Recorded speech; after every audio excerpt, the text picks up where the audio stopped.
안녕하세요. 저는 서울 근교에 살고 있는 돌싱녀입니다.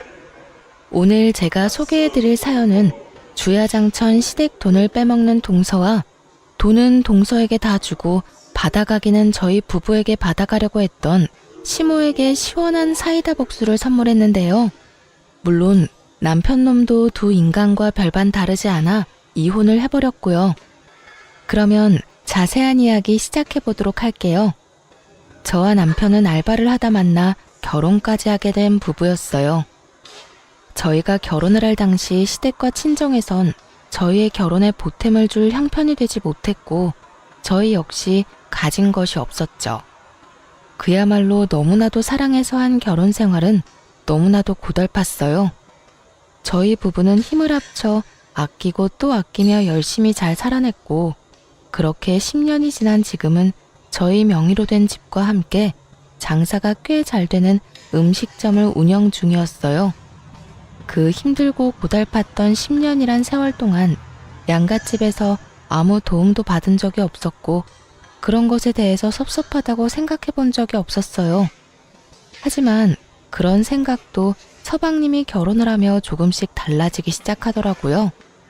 서방님과 결혼을 한 여자, 즉 동서는 치과 의사였는데 결혼 전에도 그랬지만 결혼을 하고 나니 더욱 본격적으로 시모에게 알랑방귀를 끼어대더라고요.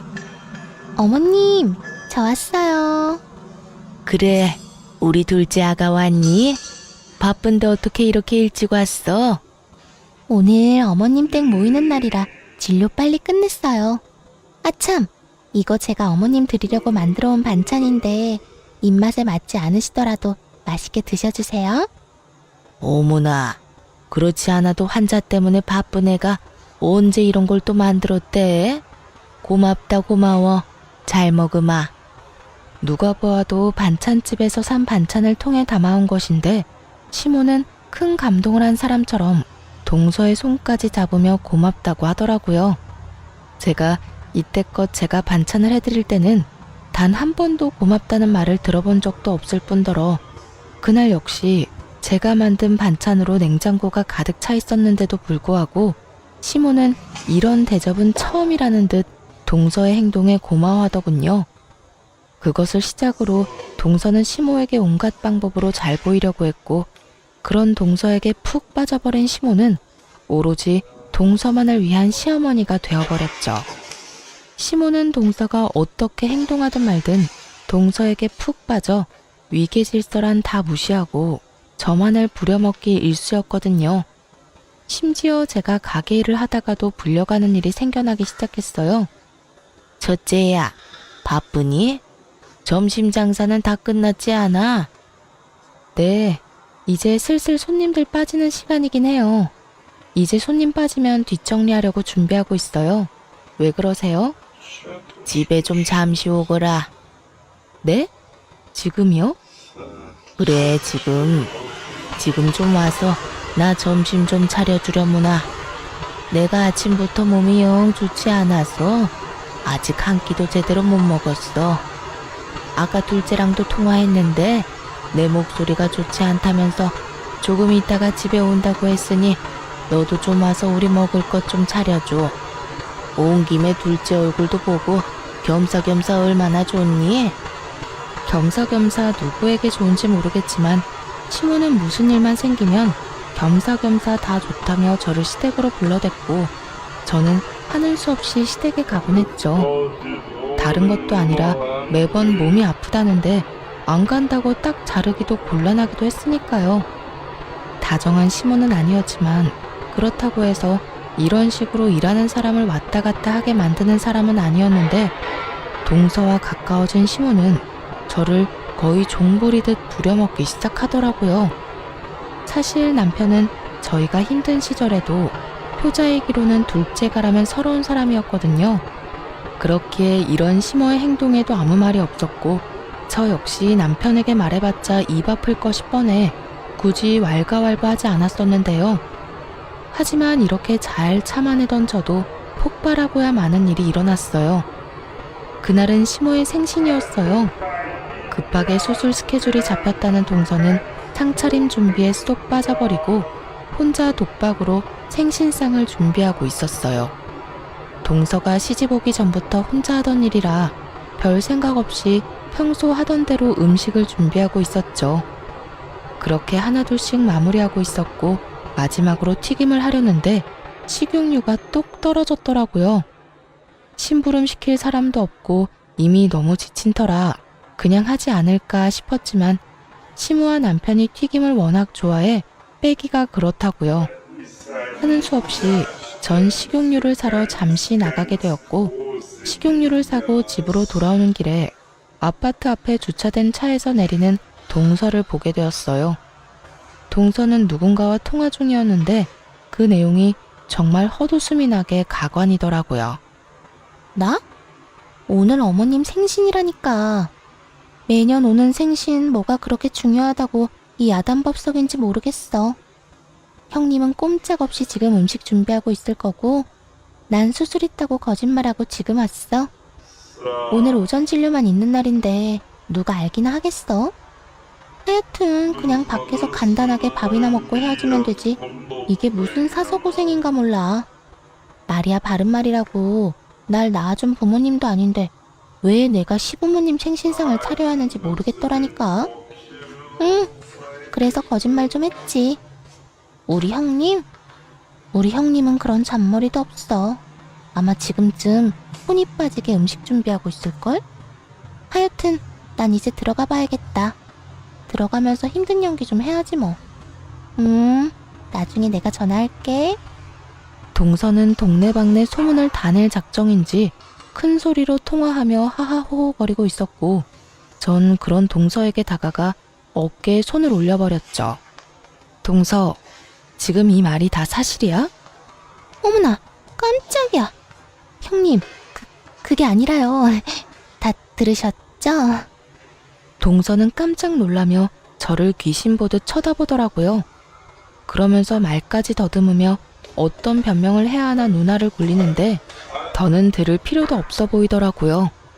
무시하고 집으로 들어가려고 하자 동서가 다급히 붙잡기 시작하더군요. 됐어. 동서 보니까 물어볼 필요도 들을 말도 없을 것 같네. 아직 해야 할 일 많아서 나 먼저 들어가 볼게. 아니, 형님, 잠시만요. 그게 죄송해요.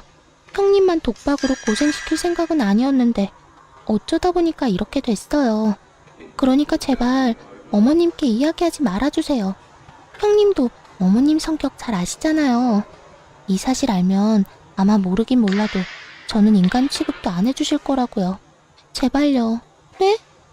동서는 손이 발이 되게 빌며 부탁하기 시작했고 애초에 시모에게 말할 생각도 없었던 저는 이 일을 기회로 만들면 좋을 것 같더라고요. 나도 잘 알지. 우리 어머님 보기보다 속도 엄청 좁으신데 한번 괴롭히기 시작하면 온갖 잡일은 다 시키시는 거. 동서 말대로 동서가 방금 한 말 그대로 어머님께 말하면 동서는 앞으로 결혼 생활이 고달파질 거야. 그러니까요, 형님. 같은 며느리끼리도 못 살아요. 앞으로 제가 정말 잘할게요. 그래? 잘하겠다고?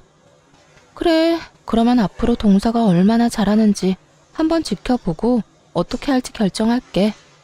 앞으로 잘 부탁해, 동서. 그날 동서는 제 입이 무섭긴 무서웠는지 남은 음식부터 시작해서 뒷정리까지 혼자 다 하더라고요. 도우려는 저를 한사코 말리면서까지 말이죠. 그렇게 한동안 동서는 제 비위를 맞추는가 싶더니 얼마 지나지 않아 다시 본연의 모습으로 돌아갔고 다 지나간 일 이제 와서 다 밝혀봤자 뭐하나 싶어 저도 그냥 없는 일로 생각하며 넘어가게 되었습니다.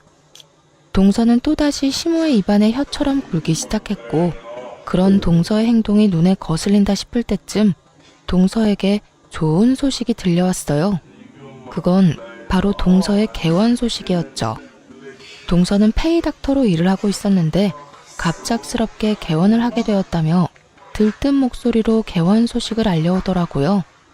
서방님이 결혼할 때 시댁에서 보태준 것이 없던 걸로 알고 있던 터라 이번에도 당연하게 대출을 해서 개원을 한다 싶었는데 그게 아니었더라고요. 개원 자금의 출처를 알게 된 건 동서의 개원 축하 자리가 마련된 날이었어요. 그날은 가족들을 비롯해 동서의 지인들도 꽤 많이 참석한 날이었어요. 한참을 병원을 둘러보던 전 화장실에 가게 되었고, 화장실에서 동서의 지인들이 나누는 대화를 듣게 된 것이었죠. 지수, 정말 시집 하나는 잘 갔다니까. 시댁에서 지금 사는 집 살 때 돈도 보태주고, 이번에 병원 개원도 시댁에서 도와줬다며? 그 덕에 대출 거의 없이 병원 개원한다고 입이 귀에 걸렸더라. 그러니까 개원하는데 한두 푼 드는 것도 아닌데 시어머니를 얼마나 잘 구워 삶았으면 그 큰 돈을 떡하니 내주냔 말이야. 계집애, 시어머니한테 잘 보이려고 가진 애를 쓰더니 결국 병원을 받아내는구나. 그러니까 지수가 어른들하고 잘하고 그런 캐릭터가 아닌데 시어머니한테 잘한다 싶었더니 다 계획이 있었던 거야. 이런 점은 우리가 배워야 한다니까. 이랬든 저랬든 떡하니 병원 개원하는 것 좀 봐. 정말 기가 막히더라고요. 저희가 그렇게 힘든 세월을 견뎌낼 때도 저희에게 돈 100원 한 번 준 적 없던 시모였는데, 적어도 몇 억이 되는 돈을 턱하니 내놓았다고 하니 속이 쓰릴 수밖에 없더라고요. 물론 자기 돈이니 어떻게 쓰든 그건 시모 마음이겠죠. 하지만 집안의 온갖 행사와 잡일은 장남인 남편과 맏며느리인 저한테 시킬 땐 언제고, 막상 지원은 차남인 서방님과 놀고 먹는 동서에게 다 해주고 있었다니 진심으로 섭섭하더라고요. 모든 사실을 알게 된 저는 개원 축하 자리도 잊은 채 서둘러 돌아와 버렸고, 저녁이 되어서야 집으로 돌아온 남편은 갑자기 사라진 저에게 화를 내기 시작하더군요. 당신 갑자기 사라져서 어딜 갔나 했더니 집에 와 있었어? 이게 뭐 하는 짓이야? 다들 당신 얼마나 찾았는지 알아? 찾기는 무슨. 그렇게 찾았다는 사람들이 전화 한 통이 없더라. 그나저나 당신 알고 있었어? 서방님 신혼집 구할 때도 그렇고 이번에 동선에 병원 개원할 때도 돈 줬다고 하더라. 개원은 거의 어머님 돈으로 한 거라고 하던데, 제 말을 들으면 깜짝 놀랄 것이라고 생각했는데 제 예상과는 달리 남편의 반응은 평온 그 자체였어요. 전 직감적으로 남편이 이미 모든 사실을 알고 있음을 눈치챘어요. 그래? 그런데 당신은 그걸 어떻게 알았어? 나야 어쩌다 보니. 그런데 당신 반응 보니까 당신도 알고 있었던 눈치다. 언제부터 알고 있었던 거야? 왜 나한텐 말 안 했어? 저의 닭달의 남편은 태연한 얼굴로 저를 쳐다보지도 않고 이렇게 말을 하더군요. 중요한 문제도 아니고 해서 말한다는 걸 잊었어. 굳이 말할 필요도 없는 문제라고 생각했고. 남편의 말을 듣는데 섭섭함이 가득 차오르더라고요. 저희가 가게를 열 당시 아무리 끌어다 모아도 돈이 조금 부족해 시모에게 조금만 도와달라며 부탁을 드린 적이 있었는데, 단칼에 그런 돈은 절대 없다며 난색을 보이던 시모의 얼굴이 떠오르며 그 섭섭함은 곱절이 돼버렸어요. 이게 무슨 경우야? 당신은 안 섭섭해? 나만 섭섭한 거야? 시댁에서 일어나는 크고 작은 일은 나랑 당신이 다 하는데 돈은 서방님하고 동서가 다 받아간다고? 이 사실이 나만 섭섭한 거야? 당신은 기억도 안 나? 우리 가게 열 때 돈 몇백 없어서 어머님한테 빌려달라고 했는데 단칼에 거절당한 거. 심지어 그냥 달라는 것도 아니고 바로 갚아드린다고도 했었고, 그 전에는 어머님께 용돈을 드리면 드렸지 도와달라고 단 한 번도 말씀드린 적도 없었어. 그런 우리한테는 고민도 없이 없다고 했던 분이 어머님이라고. 섭섭할 게 뭐가 있어. 엄마 돈을 엄마가 어디에 쓰든 그건 엄마 마음인데. 당신이야말로 지금 이상한 거 알아? 왜 이렇게 흥분을 한 거야? 당신 혹시 우리 집 돈이라도 노리고 이때껏 맏며느리 노릇한 거야? 왜 이렇게 흥분을 했냐고? 지나가는 사람 붙잡고 물어봐. 내가 흥분 안 하게 생겼나? 그리고 당신 집에 내가 노릴 만한 돈이 있는지도 난 몰랐다고. 난 그저 지금 내가 이렇게 섭섭한 마음에 공감하고 이해해달라는 것 뿐이야. 그런데 당신은 그 쉬운 거 하나 못 해주고 그저 날 이상한 사람으로 몰아가잖아. 사람인지라 일은 일대로 하고 시집살이는 시집살이대로 당했는데 도움은 애먼 사람이 다 받았다고 생각하니 심사가 뒤틀리긴 하더라고요. 거기에다 저희가 정말 힘들어 몇백만 원이 필요할 땐 남일 보듯 나몰라라 하던 시모가 동서 내외한테는 집 마련하는 것도 도와주고 개원까지 해줬다니 피가 거꾸로 솟는 느낌이었죠. 그래서 예전에는 우릴 도와줄 그 큰 돈이 없었을 수도 있다며 애써 생각을 삼켰죠. 그리고 돈이 갑자기 하늘에서 뚝 떨어져 동선에는 도와줬을 수도 있다며 마음을 달랬지만 남편이 저런 식으로 나오는 건 어떤 식으로 달래봐도 달래지지가 않더라고요. 제가 막말로 시모에게 가서 돈을 받아오라는 것도 아니고 그저 이 속상함과 섭섭함을 공감해달라는 것뿐인데 시댁 일엔 그릇 하나 깨졌대도 큰일 났다며 난리를 부리는 사람이 정작 이런 일엔 제 감정 하나 공감해주지 못하니 정말 화가 다 나더라고요. 저는 여전히 씩씩거리며 남편에게 따져 물었고 남편은 여전히 그런 제가 전혀 이해되지 않는다는 듯 저를 그저 돈만 밝히는 속물로 몰아가더군요. 공감, 이해, 그런 게 뭐라고 이 난리를 부리는지 모르겠네. 당신은 아직 그런 감정이 중요해? 난 사는 게 워낙 힘들어서 그런 감정도 다 무뎌지고 없다 없어. 어찌 되었든 엄마가 우리한테 금전적으로 도움 달라고 하지 않는 것만 해도 다행이라고 생각하고 살아. 재수씨 개원해서 잘 되면 엄마한테도 잘할 거고 그러면 우리한테도 좋은 거 아니야? 다 좋은 게 좋은 거다 생각하란 말이야. 공감, 이해를 모른다는 사람이 시댁에 무슨 일만 일어나면 전쟁이라도 일어난 것처럼 그렇게 호들갑을 떨어? 당신 진짜 이중자 때 대박이다. 당신이랑 나랑 결혼 생활만 10년인데 난 당신이 이런 사람인 줄 오늘 처음 알았네? 남편은 제 말에 아무런 대꾸도 없이 하던 일을 해버렸고 전 10년 만에 처음으로 남편이 낯설게 느껴지며 거리감이라는 것이 생기더라고요. 거기에다 지난 10년의 세월 동안 내가 누굴 믿고 그 힘든 세월을 이겨냈나 하는 회의감마저 들더라고요. 그렇게 단순히 시모에 대한 섭섭함에서 시작된 작은 일은 남편이 오로지 시모만을 생각하고 위한다는 것을 알게 된 계기가 되었죠. 저와 남편의 사이가 이렇게 서먹해지는 사이 동서의 치과는 개원하기가 무섭게 자리를 잡고 있었어요. 동서는 막대한 광고비를 들여 치과를 홍보하기 시작했고 거기에다 실력이 뛰어난 페이닥터를 영입했다는 이야기도 들려오더라고요. 씁쓸하긴 했지만 쫄딱 망하는 것보단 여러모로 다행인 일이니 좋은 마음으로 동서의 앞날을 응원하며 저 역시 제 가게에 힘쓰고 있었어요.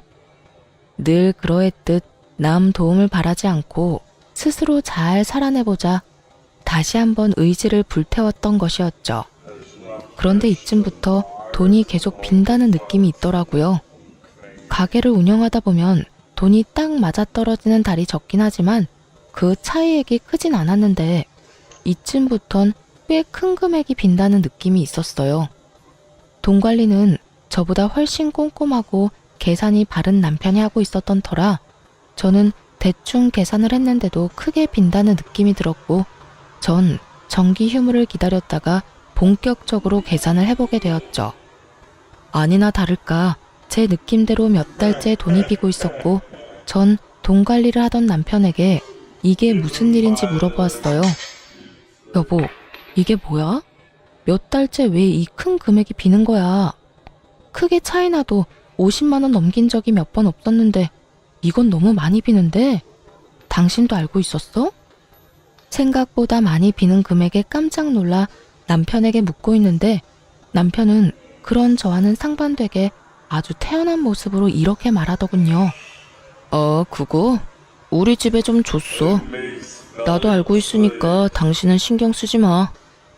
순간적으로 너무 어이가 없어 말도 나오지 않더라고요. 남편 혼자 번 돈도 아니고 함께 발바닥에 땀이 나게 노력해서 번 돈을 저에게 한마디 상의도 없이 그것도 몇 달째 주고 있다니요. 심지어 남편의 말투로 미루어 볼 때 단발적으로 끝내는 것이 아닌 앞으로 계속 이 큰 금액을 주겠다는 말로 들리더군요. 뭐? 어머님을 드렸다고? 왜? 아니, 이유 불문하고 이런 일은 나한테 상의는 했어야지. 이렇게 큰 금액을 계속 주고 있으면서 왜 나한테 말도 안 한 거야? 어차피 줘야 할 돈 당신한테 말해봤자 이렇게 난리밖에 더 피워? 난리를 피우더라도 당연히 상의는 했어야지. 도대체 당신한테 나는 뭐야? 그저 열심히 일해주는 식당 아줌마야? 그렇지 않고서야 어떻게 나를 이렇게까지 무시를 해? 내가 당신이 이럴까봐 아무 말도 안 한 거야. 부모한테 잘하는 게 이렇게까지 난리를 부릴 일이야? 우리 엄마 집 담보대출까지 받아서 재수씨 도와줬다고 하더라. 그런데 재수씨 병원이 생각보다 어려워서 대출금 갚아줄 여력이 안 된다고 하는데 어쩌겠어? 형편되는 내가 도와드려야지. 남편의 말을 듣고 있는데 정말 어이가 없더라고요. 동서의 병원엔 이미 2달 예약이 다 찼다는 소문이 자자한데 아무것도 모르는 심우와 남편은 동서한테 감쪽같이 속아 M1 피해를 보고 있는 상황이었어요.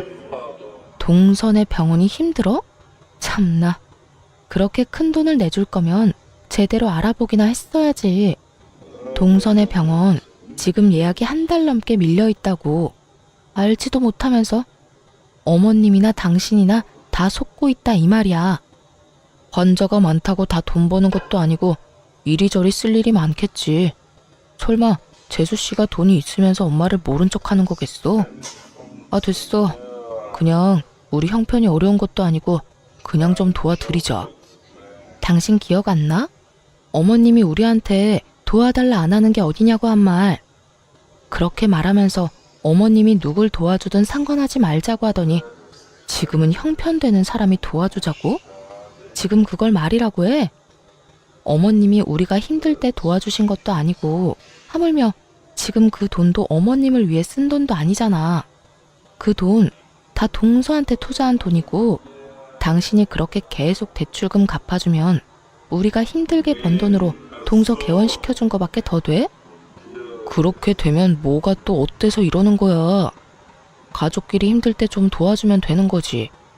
당신 이렇게 돈 하는 여자였어? 정말 실망이다. 나야말로 실망이야.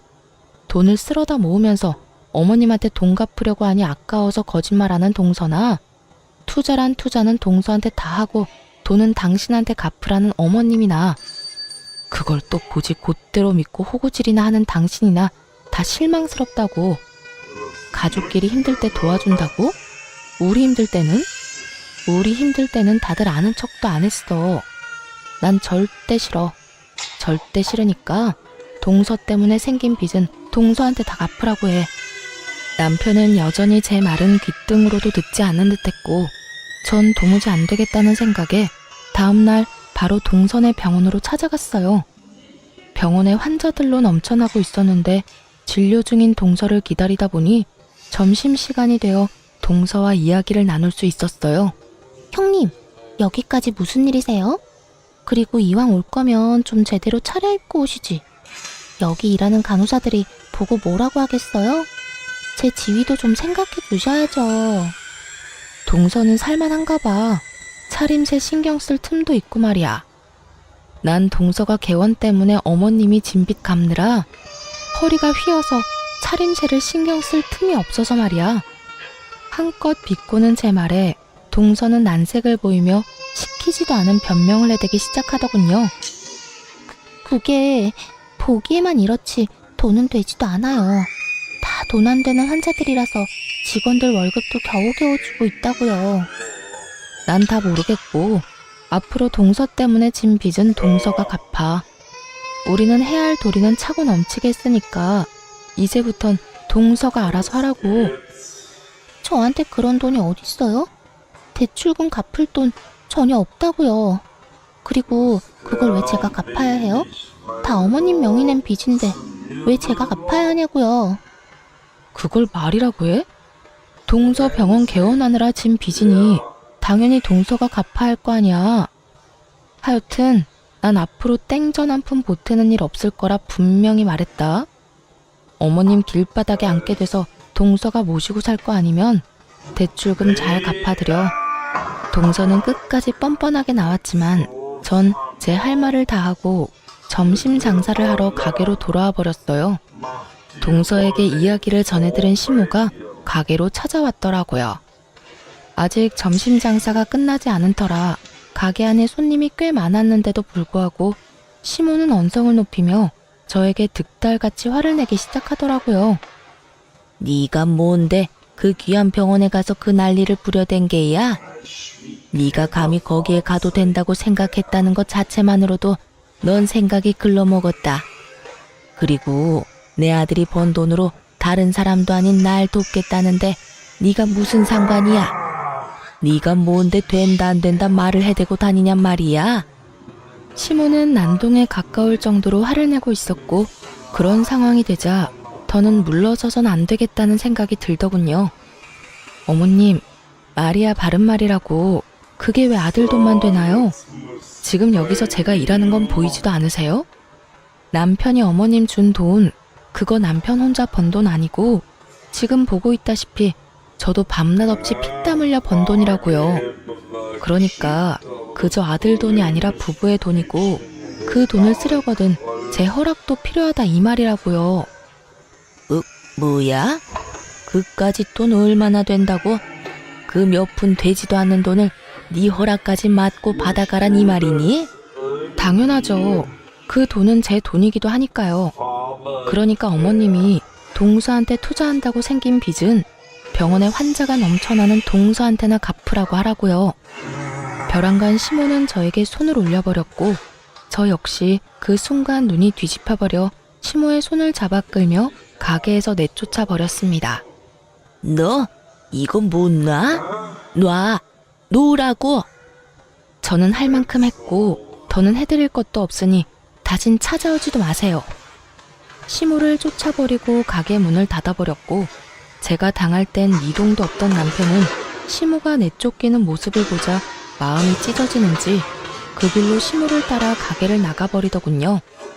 그런 남편의 뒷모습을 보며 남편이 변하지 않는 이상 10년의 세월을 끝낼 시기가 왔음을 깨달았던 것 같아요.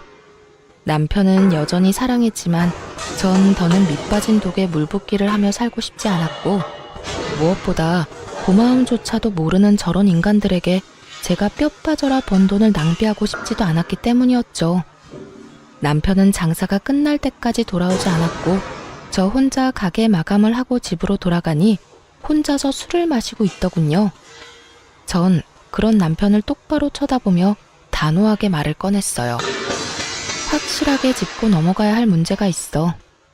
당신 지금처럼 계속 어머님 빚 갚아줄 거야? 내가 반대한다고 해도?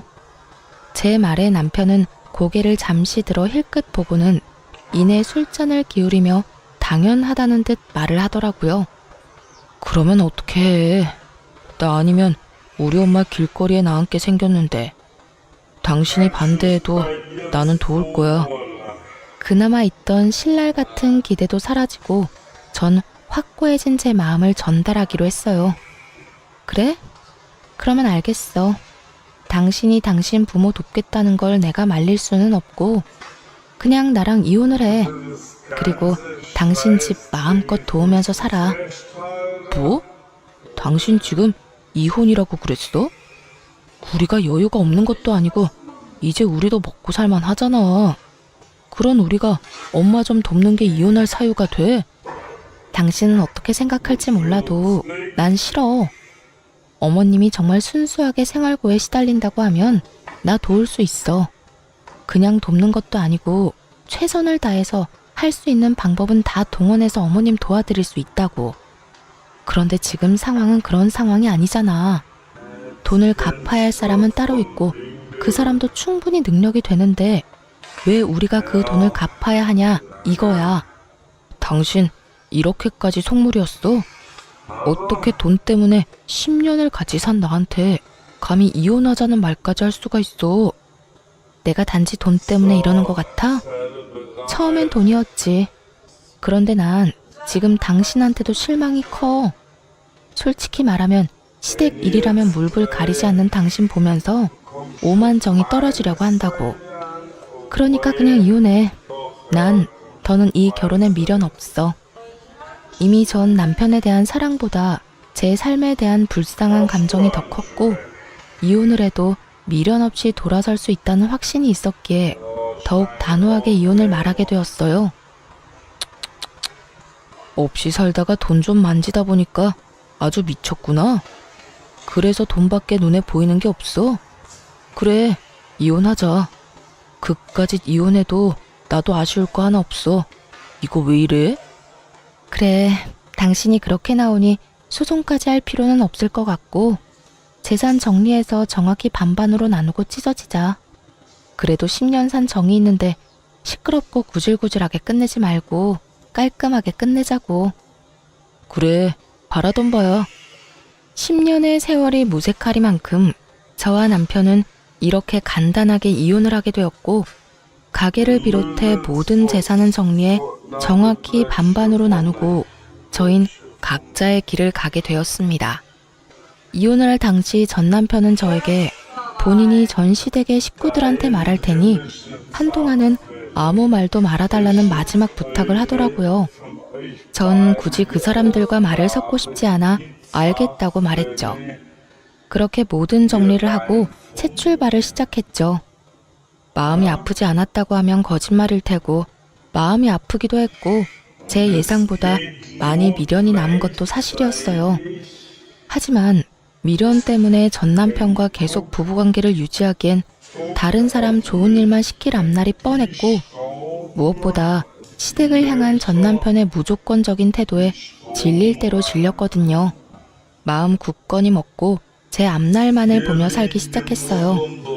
이혼을 하고 난 후 저는 다른 동네에서 새 가게를 차리게 되었고 레시피는 제 머릿속에 다 있었던 터라 점점 파리만 날린다는 전 남편의 가게와는 달리 제 가게는 소문에 소문을 타고 점점 더 장사가 잘 되어가고 있었죠. 점점 가게가 바빠지자 혼자로선 감당이 안 되었고 다른 사람을 믿을 수가 없어 남동생까지 불러 홀을 맡기고 전 주방 일을 보곤 했어요. 그렇게 전 이혼에 대한 아픔을 이겨내고 다시 새 출발을 잘 하고 있었습니다. 그러던 어느 날 한 손에 짐을 든 전 시모와 함께 동서까지 가게로 찾아온 것이 아니겠어요? 이혼한 지가 언젠데 왜 찾아왔나 싶어 쳐다보고 있으니 동서가 한숨을 푹 내쉬며 입을 열더군요. 어머님 집 결국 경매로 넘어가게 됐어요. 장사가 이렇게 잘 되는데 무슨 돈이 없다고 그리도 오는 소리를 해대신 건지. 어쨌든 형님네가 대출금 안 갚아줘서 이렇게 된 거니까 형님이 책임지세요. 보아하니 돈방석에 앉으신 것 같으니 형님이 어머님 모시고 사시든지 아니면 집을 마련해 주시든지 알아서 하라고요. 뭐라고? 그게 무슨 말이야? 왜 내가 나랑 상관도 없는 사람을 모셔야 해? 이 집 효자 장남은 어쩌고 나한테 왔냐고. 형님, 말 진짜 이상하게 하네요. 아주버님이 맡고 계신 1호점은 망하기 직전이고 형님이 맡고 있는 2호점은 초대박이 났으니 당연히 이리로 어머님을 모시고 왔죠. 파리만 날리는 가게에 가서 어머님 모시란 말을 어떻게 해요? 어찌되었든 형님이 맏며느리니까 알아서 하세요.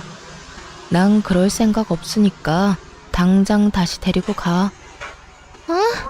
나도 모른다고요.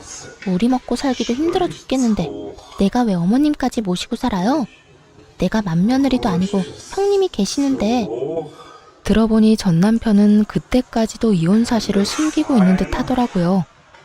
가게 1호점은 전 남편이 2호점은 제가 맡아서 하고 있다는 말도 안 되는 거짓말을 하고 있었고 전 남편의 가게가 망해가자 전 시모에게 도움을 주지 못하게 되었고 그렇게 빚 독촉에 시달리던 전 시모는 결국 경매로 집까지 넘어가게 된 것이었어요.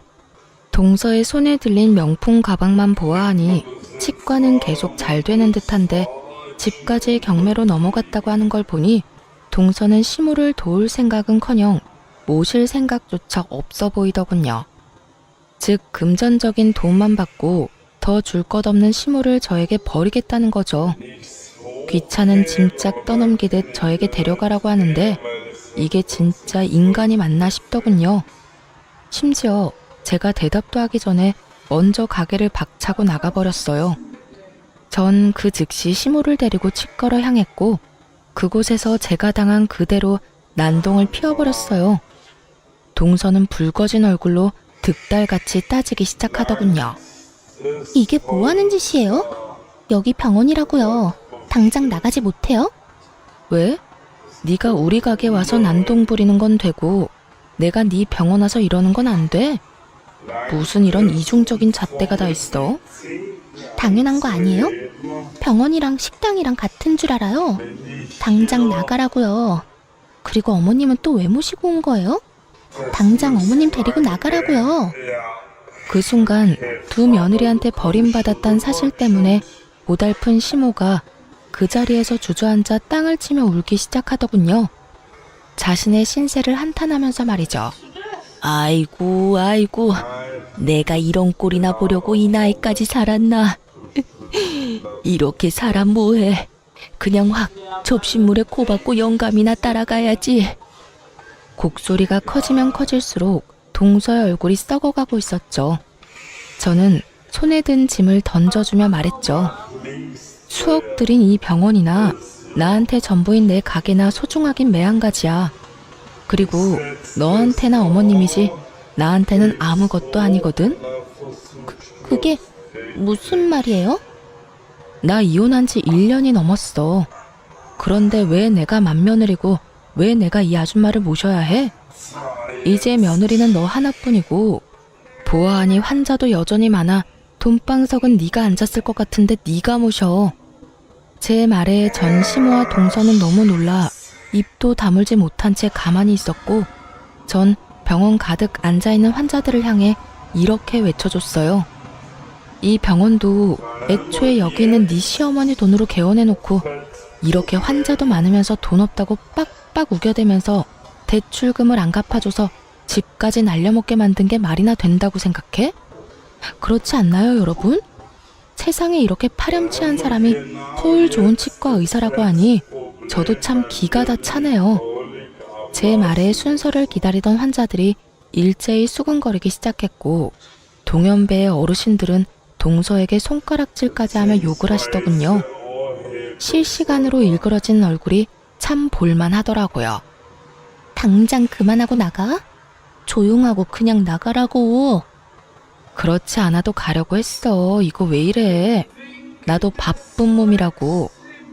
내가 혹시나 해서 미리 경고하는데 다시 한번 내 가게로 찾아와서 그런 말도 안 되는 짓거리 또 하면 그땐 나 경찰 부를 거니까 그런 줄 알아. 농담 아니고 진담이니까 잘 새겨 들으라고.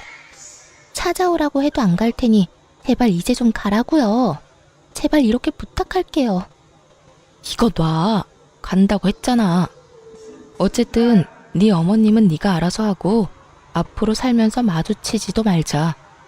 내 말 잘 기억하고 네가 한 말을 지켜. 알겠어? 그렇게 전 가게로 돌아와 버렸고 이젠 정말 끝일 거라 생각했는데 이번엔 다름 아닌 전 남편에게서 연락이 왔더라고요. 여보, 잘 지내? 여보는 무슨? 우리 이혼한 사이인 거 잊었어? 무슨 일로 전화를 다 했어? 그게 당신도 들었나 모르겠는데 내 동생도 결국 이혼했어. 알고 보니 당신 말대로 재수씨가 아주 못쓸 인간이었더라고. 돈은 돈대로 벌고 있으면서 엄마한테 돈 갚기가 싫어서 없는 척하면서 우리 엄마 집까지 경매로 넘어가게 했던 거였어. 그것도 모자라서 당신한테 찾아가기까지 했다면서. 내가 그 이야기 듣고 당신 목까지 그 여자한테 뭐라고 했어. 물론 내 동생도 한 소리 했고 말이야. 도저히 그런 여자랑 살 수 없다면서 이혼도 했고 병원 개원할 때 도와준 돈도 재판까지 해서 다 받아내게 됐어. 잘 됐지? 묻지도 않은 말을 한참을 떠들어대던 전 남편은 제가 별다른 반응이 없자 하소연을 하기 시작하더라고요. 자랑이나 하려고 전화했어? 아니, 그런 건 아니고 사실 나 요즘 많이 힘들어. 가게도 내 마음처럼 돌아가지도 않고 집에 가도 마음 터놓고 이야기 나눌 수 있는 사람도 없고 말이야.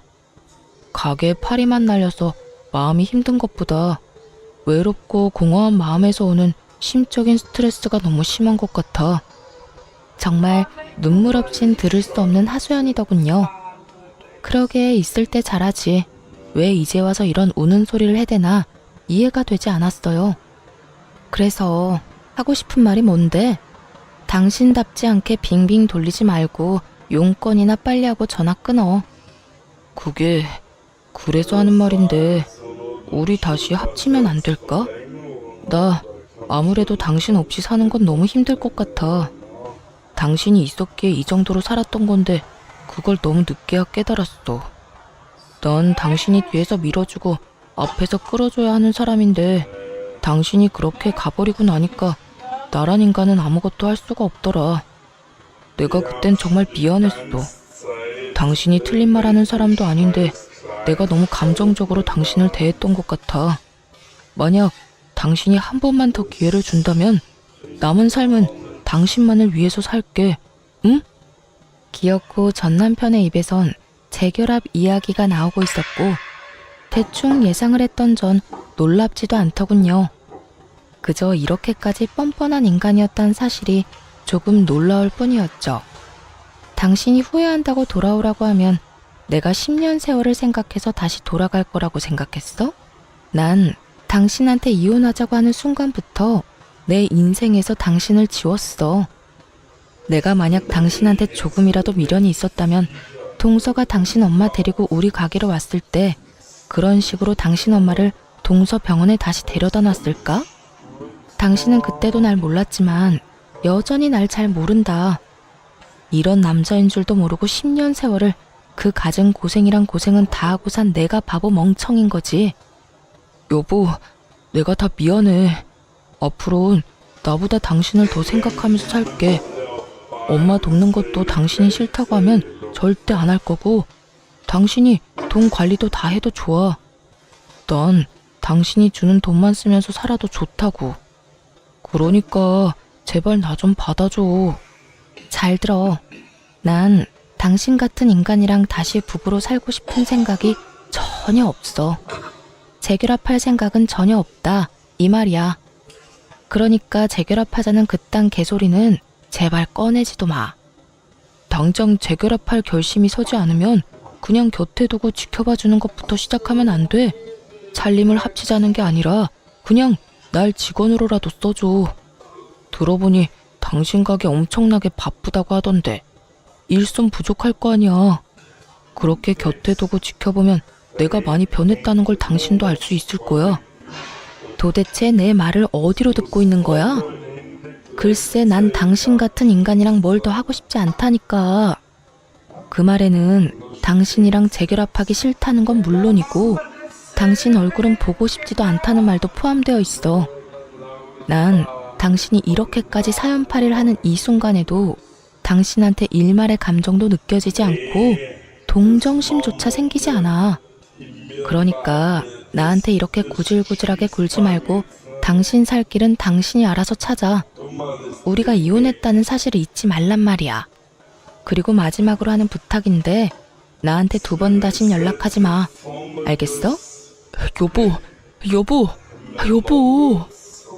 다급하게 저를 불러댔지만 전 그대로 전화를 끊어버렸고 그 다음날 바로 번호를 바꿔버렸어요. 그 후 들리는 소문엔 이혼한 동서는 환자 많은 병원만 믿고 대출을 내서 전 시모에게 돈을 돌려줬는데 계획대로 된 일은 하나도 없었다고 하더군요. 동네 치과 특성상 주로 60대 이상이 자주 가는 치과였는데 이미 동서의 만행에 대한 소문이 퍼질 대로 퍼져 폐륜녀가 하는 병원이란 딱지가 앉아버렸고 그렇게 예약 잡기가 힘들던 치과는 줄줄이 예약 취소는 물론이고 신규 환자의 발길도 끊겨버린 지 오래라고 하더군요. 아마 병원 문 닫는 것도 시간 문제이지 않을까 싶었어요. 전 남편 역시 상황은 좋지 않은 듯 했어요. 저와 같이 장사했던 가게는 이미 망해 문을 닫게 되었고 그나마 전 시모가 돌려받은 돈을 잘 지켰다면 먹고 살만은 했을 텐데 전 남편은 겨우 돌려받은 그 돈으로 저처럼 새로운 가게에 다시 도전했다 하더군요. 전처도 했는데 자긴 못할까 싶었겠죠. 그런데 그 인간이 착각한 게 있어요. 예전에 함께 장사했던 가게는 돈 관리만 자신이 했을 뿐 음식 레시피 개발부터 식자재 관리, 손님 응대 그 모든 걸 제가 도맡아 했거든요. 대충 제 옆에서 눈동냥 한 걸로 또 장사가 대박이 날 줄 알았던 거죠. 자영업이 그렇게 쉬우면 누가 안 하려고 하겠어요? 그쵸? 아무런 노력도 없이 도전한 가게는 2달 만에 망했고 돈을 날리는 건 역시 시간 문제였죠. 그러게 진작 제 말을 좀 잘 듣고 저와 잘 살았다면 저런 식으로 깡통 차는 일은 없었을 텐데 라고 생각했네요. 그 후 전 여전히 가게를 운영하며 잘 지내고 있습니다. 어느 회사에서 저희 식당 메뉴 중 가장 인기 있는 메뉴로 밀키트를 만들어 보는 것이 어떠냐는 제안을 받게 되어 여러 시도들을 해보느라 바쁜 날들을 보내고 있네요. 가게는 어느새 2호점까지 생기게 되었고 2호점은 남동생이 맡아 하고 있어요. 동생이 얼마나 열심히 하는지 어떤 날은 1호점 하루 매출을 넘기는 날도 있다니까요. 제 동생이지만 정말 대단하지 않나요? 저는 일이 너무 바빠 만나는 사람은 없지만 언제든 기회만 된다면 연애를 할 생각은 얼마든지 있어요. 이혼을 후회한 적도 분명히 있긴 했지만 지금은 제 생활과 제 삶이 너무나도 만족스러워 행복한 나날들을 지내고 있답니다. 이렇게 저의 긴 사연도 끝이 났네요. 긴 사연 끝까지 함께 해주신 모든 분 감사합니다. 모두 행복하세요.